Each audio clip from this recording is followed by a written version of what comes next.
ሰላም ጤና ይስጥልን። ይህ ኢትዮ ታይምስ ሚዲያ ነው።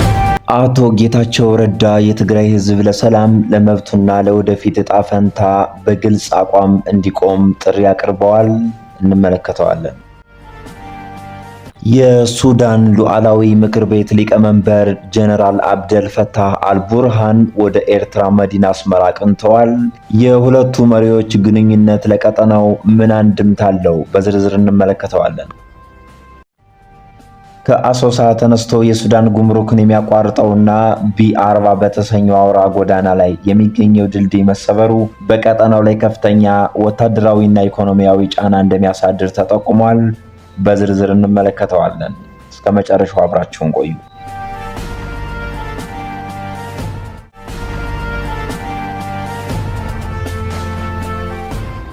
አቶ ጌታቸው ረዳ የትግራይ ሕዝብ ለሰላም ለመብቱና ለወደፊት ዕጣ ፈንታ በግልጽ አቋም እንዲቆም ጥሪ አቅርበዋል። በአዲስ አበባ መስቀል አደባባይ በተካሄደው ሰላማዊ ሰልፍ ላይ በሰጡት መልእክት በትግራይ እየተፈጸመ ነው ያሉትን አፈና፣ ጭቆና፣ መፈናቀልና የወጣቶችን ስደት እንዲቆም ጠይቀዋል። እንዲሁም የህወሓት አመራር ወጣቶችን ወደ ሱዳን ይሸጣል ሲል ክስ በማቅረብ ይህ ድርጊት ሊቆም እንደሚገባ ገልጸዋል። በተጨማሪም ቡድኑ ትግራይን ከልማት ወደ ኋላ አስቀርቷል ሲልም ወቅሷል። ከሀገር ውጭ የሚኖሩ ኢትዮጵያውያንም ለትግራይ ሰላም እንዲሰሩና የፖለቲካ መፍትሄ እንዲገኝ አስተዋጽኦ እንዲያደርጉም ጥሪ አቅርበዋል።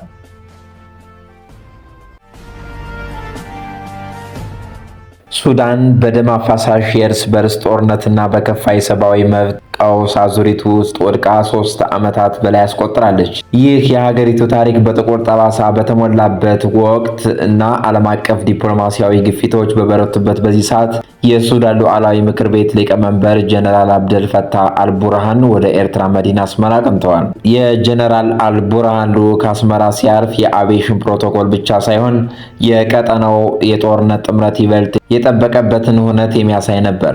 የኤርትራው ፕሬዝዳንት ኢሳያስ አፈወርቂ ላለፉት 3 ዓመታት ከፈጥኖ ደራሹ ኃይል አርኤስኤፍ ታጣቂ ቡድን ጋር ውጊያ ለገጠመው የሱዳን ብሔራዊ ጦር ጠንካራና የቅርብ ደጋፊ ሆነውም ዘልቀዋል።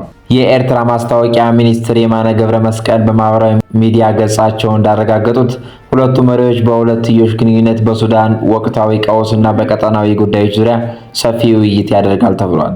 ይህ ስብሰባ ጦርነቱ ከተቀሰቀሰ ወዲህ ሁለቱ መሪዎች በተደጋጋሚ ሲያደርጓቸው የቆዩት ምክክሮች ቀጣዩ ክፍል ነው ተብሏል። ይሁን እንጂ የአልቡርሃን የአስመራ ጉብኝት የተከናወነው በባዶ ሜዳ ላይ አይደለም የሚሉት ከጀርባው የዓለም አቀፍ ማህበረሰብ ከባድ የፖለቲካ ጫና አለ።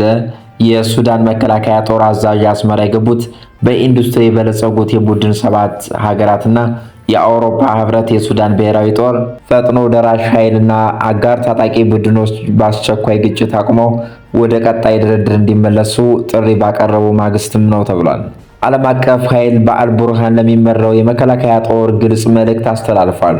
ውጥረቱን ለማርገብ የሚቀርቡለትን የሰላም ጥሪዎች በተደጋጋሚ ማጣጣልና ውድቅ ማድረግ ማቆም አለበት ተብሏል። በተመሳሳይ በጀነራል መሐመድ ሐምዳን ዳጋሎ ለሚመራው ፈጥኖ ደራሽ ኃይል በጅዳ ድርድር የገባውን ቃል እንዲተገብር ማሳሰቢያ ተሰጥቷል። ይህ የሚያሳየው የሱዳን ቀውስ በሀገር ውስጥ ኃይሎች ብቻ ሳይሆን በውጭ ጣልቃ ገብነት ጭምር እየተወሳሰበ መምጣቱን ነው። የቡድን 7 እና የአውሮፓ ህብረት የውጭ ኃይሎች ለተፋላሚ ወገኖች በቀጥታም ሆነ በተዘዋዋሪ የሚያደርጉትን ወታደራዊ፣ የሎጂስቲክ እና የገንዘብ ድጋፍ በአስቸኳይ እንዲያቆሙና ግጭቱን የሚያባብሱ እርምጃዎች ከመውሰድ እንዲቆጠቡም አሳስበዋል። ይህም ሳያበቃ የተባበሩት መንግስታት ድርጅት የጸጥታው ጥበቃ ምክር ቤት በዳርፉርና በመላ የሱዳን ግዛቶች ላይ የተጣለውን የጦር መሳሪያ ማዕቀብ እንዲያራዝም ግፊት እያደረጉ ነው ተብሏል። በሌላ በኩል ከብሔራዊ ጦሩ ጋር ደም አፋሳሽ ውጊያ ውስጥ ያለው ፈጥኖ ደራሹ ኃይል ትይዩ መንግስት ለመመስረት ቢሞክርም ዓለም አቀፍ ተቀባይነትን ለማግኘት ያደረገው ጥረት ግን ከባድ ውድቀትን እያስተናገደ ይገኛል። ይህ ታጣቂ ቡድን ከቀጠናው ሀገራትና ከዓለም አቀፍ ማህበረሰብ ጠንከር ያለ ውግዘት እየደረሰበትም ነው። የቡድን 7 ሀገራት ከአውሮፓ ህብረት ጋር ባወጡት መግለጫ ለሱዳን ሉዓላዊነት፣ አንድነትና የግዛት አንድነት ያላቸውን ጽኑ አቋም በመግለጽ ሱዳን እንድትከፋፈል የሚያደርጉ ማናቸውም የአንድ ወገን የፖለቲካ ተነሳሽነቶች በጽኑ እንደሚቃወሙ አስታውቀዋል። በጦርነቱ ምክንያት የሚከፈለው የሲቪል ዜጎች ዋጋ ግን አሁንም እጅግ አስፈሪ ነው። ፈጥኖ ደራሽ ኃይል የድሮን ጥቃቶችን እንዲያቆምና የሰብአዊ እርዳታ አቅርቦቶችን ማስተጓጎሉን እንዲያቆም በተለይም በኢል ኦቢድ ከተማ ተጨማሪ ግፍና የሲቪሎችን ደህንነት አደጋ ላይ የሚጥሉ እርምጃዎችን ከመውሰድ እንዲቆጠብ ጥብቅ ማሳሰቢያ ተሰጥቶታል። በኤል ፋሸር የተፈጸመውን አሰቃቂ ግፍ ተከትሎ በኮርዶፋን በዳርፉርና በብሉ ናይል ግዛቶች የተፈጸሙት ከባድ የዓለም አቀፍ ሰብአዊ ሕግና የሰብአዊ መብት ጥሰቶችን የዓለምን ማህበረሰብ እጅግ አሳስበዋል።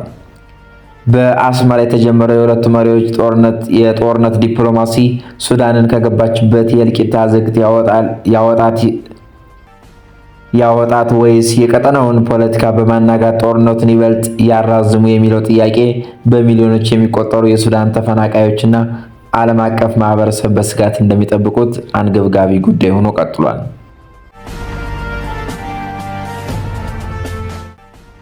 በቤኒሻንጉል ጉሙዝ ክልልና በሱዳን መካከል የሚገኘውን ሁለቱን ሀገራት የሚያገናኘው ታሪካዊ የጉምሩክ ድልድይ በታጠቁ ኃይሎች ጥምረት መፍረሱ ተገልጿል። ከአሶሳ ተነስቶ የሱዳን ጉምሩክን የሚያቋርጠው ቢ40 በተሰኘው አውራ ጎዳና ላይ የሚገኘው ይህ ድልድይ መሰበር በቀጠናው ላይ ከፍተኛ ወታደራዊና ኢኮኖሚያዊ ጫና እንደሚያሳድር ተጠቁሟል። ከስፍራው የወጡ መረጃዎች እንደሚያመለክቱት ድልድዩን ያፈረሱት የሱዳን መሪ ጀነራል አብደል ፈታህ አልቡርሃን ጦር በሱዳን ተጠልለው የሚገኙ የቀድሞ የኢትዮጵያ ሰላም አስከባሪ ኃይሎች እንዲሁም ቤኒን በተባለ የቤኒሻንጉል ታጣቂ ቡድን ጋር በመቀናጀት ነው ተብሏል። በተለይም በሰሜን ኢትዮጵያ ጦርነት ወቅት ወደ ሀገራችን አንመለስም በማለት በሱዳን የፖለቲካ ጥገኝነት የጠየቁ በመቶዎች የሚቆጠሩ ከፍተኛ መኮንኖችና ጀነራሎችን ያካተቱ የቀድሞ የኢትዮጵያ መከላከያ ሰራዊት አባላት በዚህ ጥቃት ተሳትፈዋል ተብሏል። እነዚህ ኃይሎች የአልቡርሃን ጦር ካርቱም በድጋሚ እንዲቆጣጠሩ ከፍተኛ አስተዋጽኦ ማድረጋቸውን የተነገረ ሲሆን አሁን ደግሞ አርሚ 70 በሚል ተደራጅተው ከሱዳን ጦር ክፍልና ከቤኒሻንጉል ታጣቂዎች ጋር በመሆን ከሱዳን በኩል ጥቃት እየሰነዘሩ ይገኛሉ ተብሏል። ለበርካታ ዓመታት የሁለቱ ሀገራት የንግድ ልውውጥና የሰዎች እንቅስቃሴ ሲያሳልጥ የነበረው ይህ ድልድይ መፍረሱ ከፍተኛ የሎጂስቲክ መስተጓጎልን አስከትሏል። በዚህም ምክንያት ጥሬ ዕቃዎች እንዲሁም የገቢና የወጪ ንግድ እንቅስቃሴዎች ሙሉ በሙሉ እንዲቆሙ ያደረገ ሲሆን በሌላ በኩል ድርጅቱ ወታደራዊ ስትራቴጂን ያነገበ መሆኑ ተገልጿል።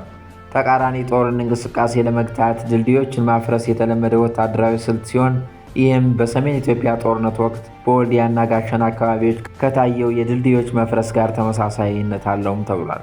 ይህ የድንበር ላይ ውጥረትና የድልድይ ማፍረስ እርምጃ እየተካሄደ ባለበት በዚህ ወቅት የሱዳን ሉዓላዊ ምክር ቤት ሊቀመንበር ጀነራል አብደል ፈታህ አልቡርሃን በኤርትራ አስመራ ድንገተኛ ጉብኝት እያደረጉ ይገኛሉ።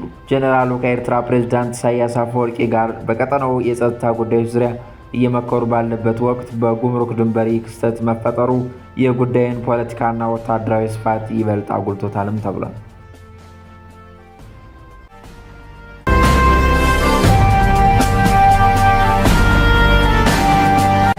የዛሬው ዝግጅታችን እዚህ ላይ ያበቃል። በየቀኑ የሚለቀቁ አዳዲስ መረጃዎች እንዳያመልጧችሁ ቻናላችን ሳብስክራይብ ማድረጋችሁ እንዳትረሱ።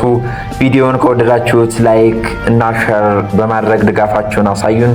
ስለነበረን ቆይታ እጅግ በጣም እናመሰግናለን። መልካም ጊዜ